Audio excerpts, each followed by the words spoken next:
This has been uncovered because of how thorough we are in terms of testing food here, both at a factory level, at a processing level and at a retail level. And because the Food Safety Authority are doing their job as well as they are, this has been uncovered, and now we will have to respond to it quickly and in a very comprehensive manner. It looks as if, although this needs to be confirmed, it looks as if the source of this problem was actually imported cheap product that was being added to burgers, which is a protein additive, if you like, to burgers when they're being processed, and that product may not have been appropriately labelled.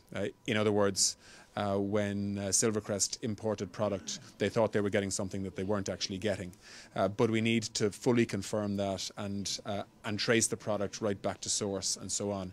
And we're in the process of doing that. In the meantime, we are testing burgers that are being produced in these plants now, which don't have the additive that was there before Christmas, to make sure that that we know exactly what's in those burgers and that we apply the latest technology, which is DNA testing, to ensure that. And that my department works very closely with the Food Safety Authority to make sure that we know exactly what's happened and that we give a fully transparent and open account to the public of that, and to all of the people and companies that buy Irish food abroad. I mean, this is a huge industry.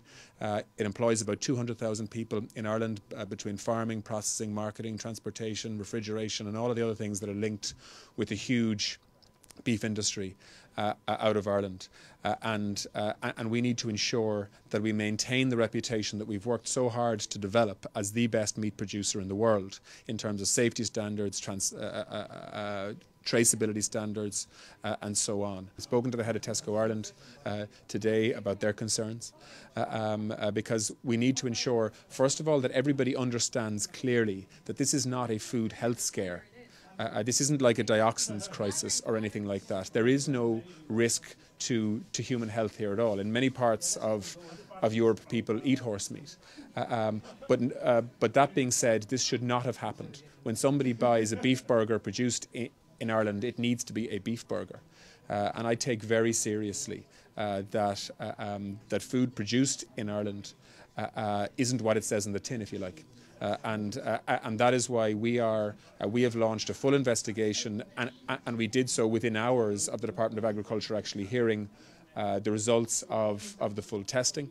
Well, we already have very strict laws on labelling across the European Union, but if somebody deliberately puts the wrong label on a product, you know, they're breaking the law there.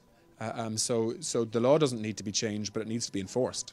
And we need to review our testing systems to make sure that we actually can highlight these problems if and when they occur.